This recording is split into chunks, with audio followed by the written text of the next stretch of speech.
Chef, bonjour. Écoute, bon, la nouvelle, je ne suis pas moins surpris, hein. Je l'avais eu déjà à le dire, sauf que je me donnais une date qu'il va enfin l'arrêter. La date était juste après les élections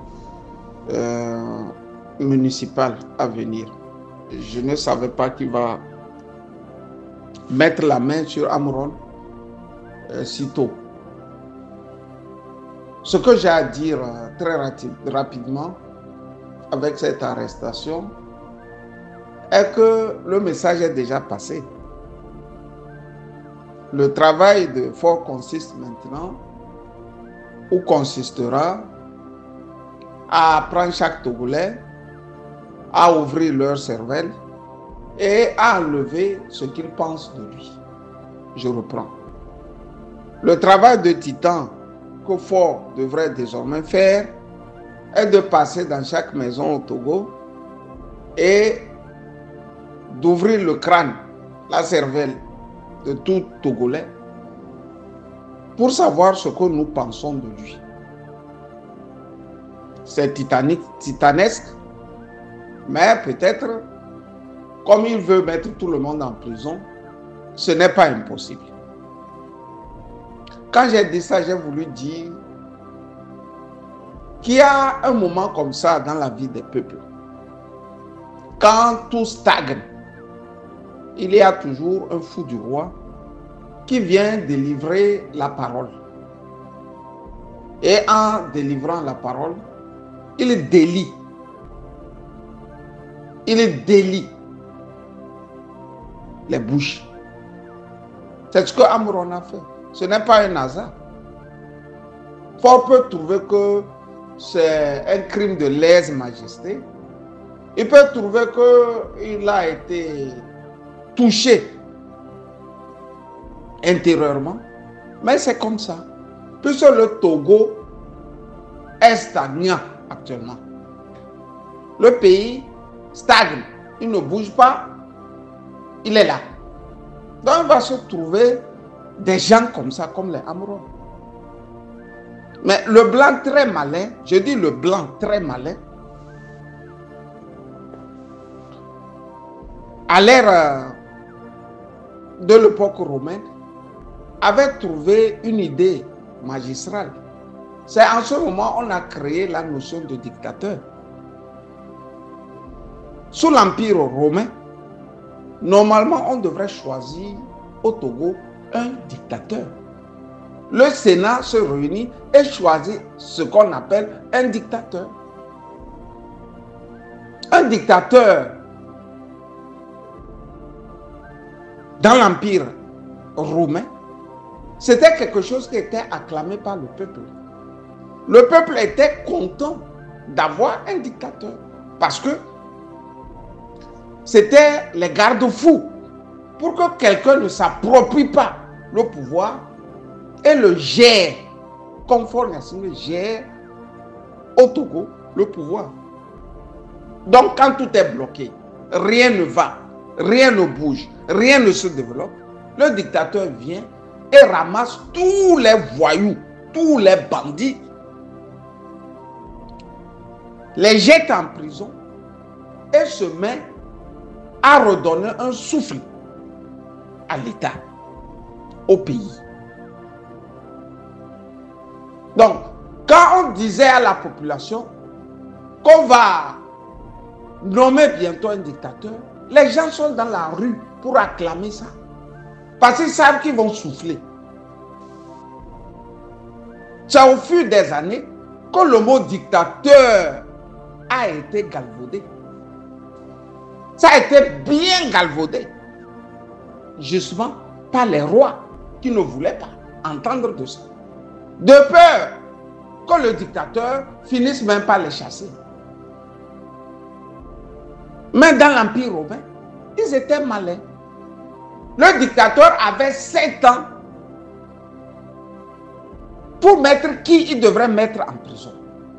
Vous voyez que si on se réunissait aussi au Togo, l'élite togolaise, la population togolaise, le Sénat togolais, prenez tout ce que vous voulez, se mettaient ensemble, on élira dans l'armée togolaise ce que les Romains appelaient un dictateur. Ça peut être un général qui a une haute probité morale. On se connaît dans les pays. Dans l'armée, on sait quel général, quel lieutenant, quel capitaine, quel commandant peut faire ce travail. On le choisit et on prend Fort-Gnassingbé, on prend les Adédié, on prend les Victoire Tomiga, on prend les Ingrid Awade, on prend tous les ripoux de la République, c'est-à-dire tous, jusqu'aux conseillers municipaux, ripoux, les chaudiers comme ça, avec leur ribambelle de voyous, on jette en prison. C'est comme ça, on fait renaître les États, les empires. Mais on est là. Un trisomique est là et il a bloqué le pays. Le travail titanesque de Fort-Gnassingbé actuellement, c'est de trouver le moyen d'enlever dans la tête de chaque Togolais qu'il n'est pas lui un trisomique, qu'il n'est pas atteint de trisomie, qu'il n'est pas un autiste. C'est le travail qu'il devrait, dans les jours à venir, faire. Il faut qu'il passe dans chaque maison, faire la démonstration qu'il ne l'est pas. Vous prenez un malade mental, vous déposez à la tête du pouvoir. Et vous voulez que ça donne quoi? On a envoyé les militaires arrêter à Bron, ils paraîtraient.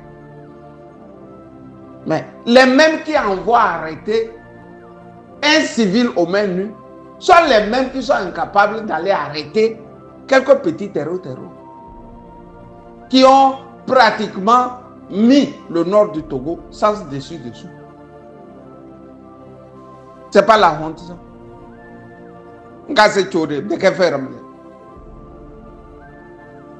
C'est pas la honte, ça. Moi, on va t'arrêter. Moi, on t'arrête. Actuellement, ils sont peut-être en train de le torturer. Ils sont contents.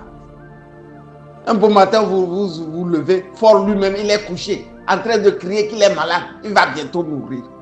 Si tu sais que tu es mortel, pourquoi tu dois tuer beaucoup avant de t'en aller? Amron a fait passer le message. Si moi je suis fort à la place de Fort-Gnassingbé, je ne le toucherai même pas. Parce que le message est passé. Tu le tues ou tu ne le tues pas ou. Ça ne change plus rien maintenant, Fort-Gnassingbé. Quand tu as tué Majoulouba, effectivement, rien n'a changé. Mais comme Majoulouba n'avait pas la carrure d'Amron, rien ne s'est passé aussi. Amron est un esprit. Plus tu le tues, l'esprit là va te hanter et prendre d'assaut le mental collectif de tous les Togolais. Il faut laisser le petit. Il faut laisser le garçon rentrer à la maison. En le tuant, en le maltraitant, en le bousillant la vie, tu n'auras rien changé. Ce que tu dois changer, c'est de nous faire accepter que tes multiples femmes là ne racontent pas que ta quéquette là n'est pas coupée. Nous, on n'est pas au lit avec toi, Fort-Gnassingbé. C'est tes femmes même qui nous racontent que ta quéquette là, c'est pas coupé. Les protocoles disent Jofolo. Tu n'en entends pas circoncis. Ta quéquette là, elle n'est pas coupée. Tous les Togolais le savent fort. Ils racontent. C'est tes femmes qui racontent. Ça prend, ça nous arrive ici. Elles racontent. C'est qu'elles se moquent de toi. C'est ton argent, elles veulent. Elles savent que vrai homme là, tu ne l'es pas. Un vrai homme là, tu ne l'es pas. Fort-Gnassingbé. C'est pour ça que tu tues. C'est pour ça que tu aimes humilier. C'est pour ça que tu es traumatisé. Amron a été arrêté. Ben, moi, je savais qu'il va être arrêté. Tous les Togolais savaient. Lui-même, il savait. Il te l'a dit qu'il attend de pied ferme que tu viennes le prendre. En le prenant là, tu as changé quoi? Ça va empêcher moi de te dire ce que je veux te dire. Ça va empêcher aux autres aussi de te dire ce qu'ils vont te dire bientôt. Ça continue. Le peuple, le pays ne bouge plus. Et quand un pays ne bouge plus, il y a ce qu'on appelle les fous du roi qui naissent de partout. Ils vont naître beaucoup de Amron. Tu ne pourras rien faire. Tu vas prendre ton épée, tu vas trancher les têtes, trancher les têtes. À un moment, toi-même, tu seras fatigué, on va te prendre. On te dit de développer un pays, tu es là à bousiller le pays. On te dit de développer un pays, tu mets les femmes, des bouclés, de vrais bordels, tout le monde fait ce qu'il veut, et tu ne veux pas qu'on parle. Tu ne veux pas qu'on parle. Parce que toi, tu es le fils d'Adéma. Et ceux qui t'ont placé là-bas savent qu'à toi seul, là, tu es le résumé de tous les vices, de toutes les tares que les Nyasingbe ont.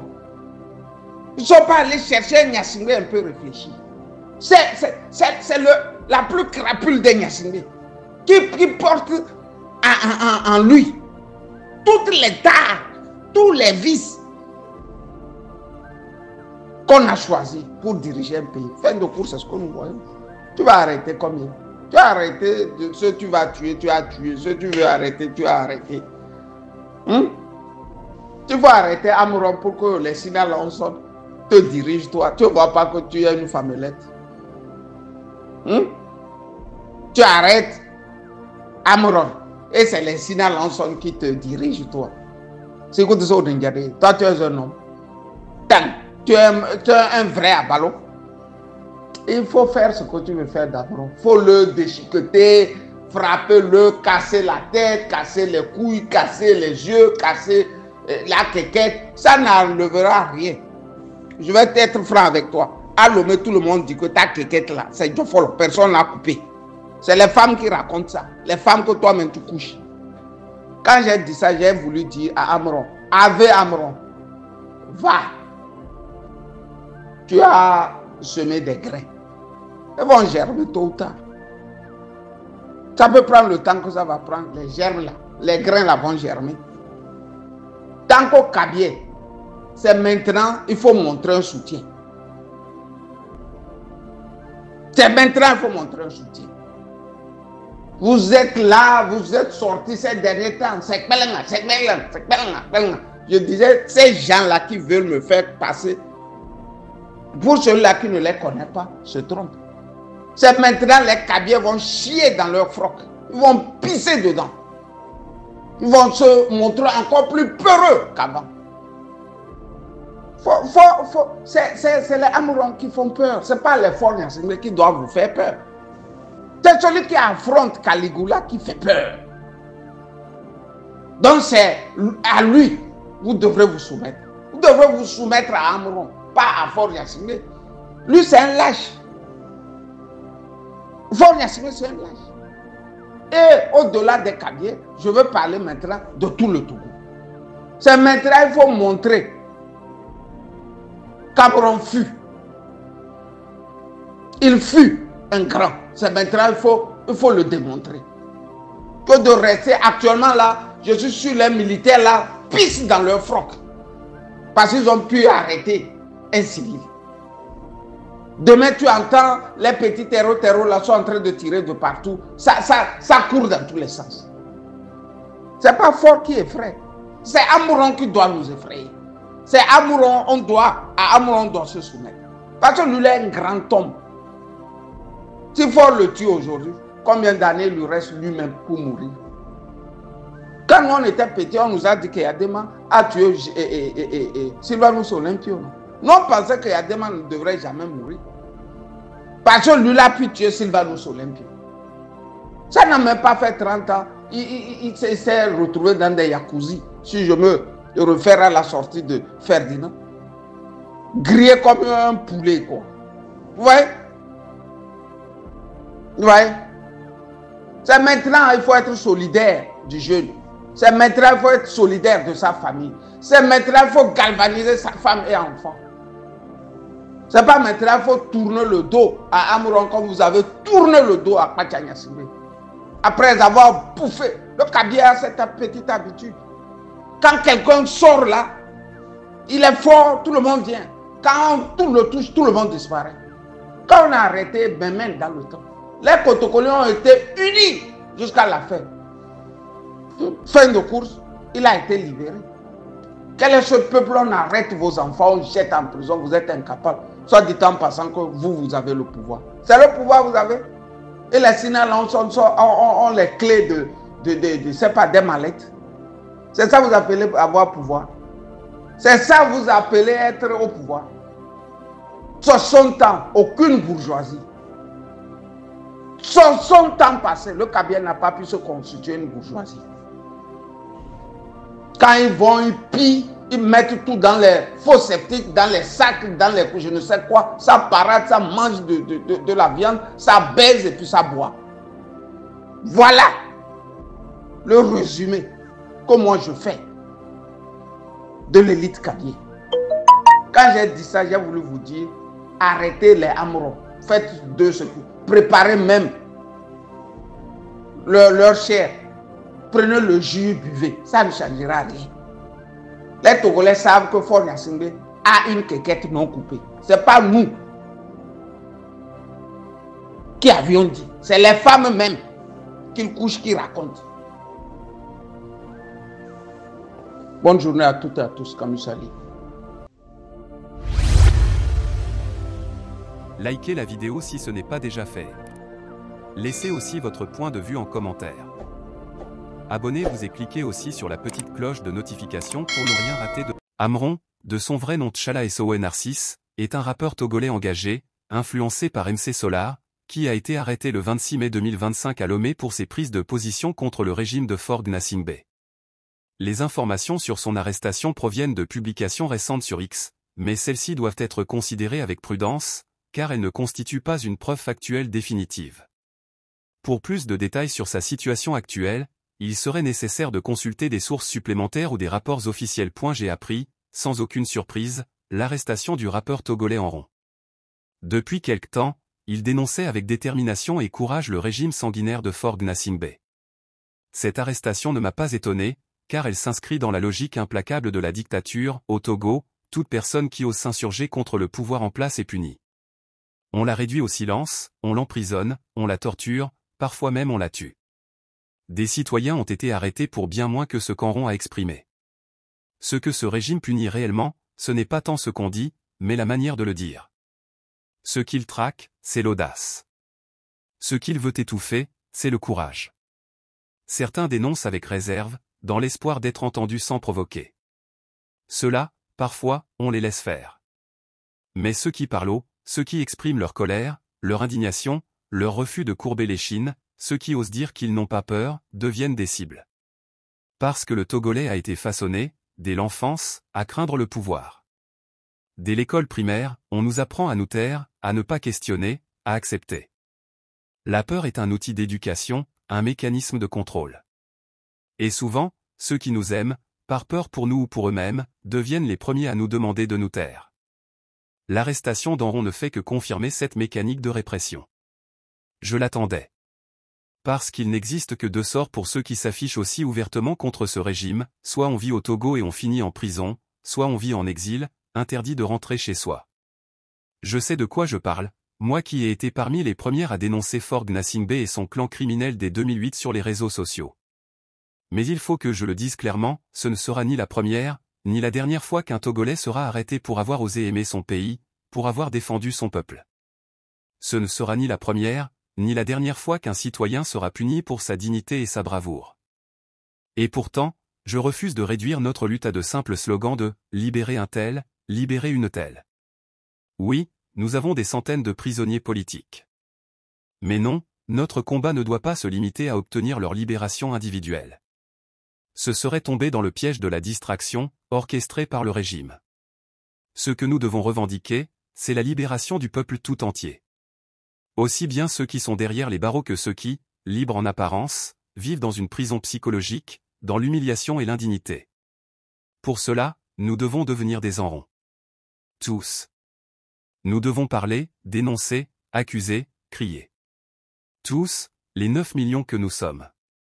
Nous devons faire entendre notre colère. Car c'est cela, la vraie justice pour les braves, que nous reprenions la parole. Que nous disions non. Faure Gnassingbé n'a pas assez de prisons pour enfermer 100 000 citoyens.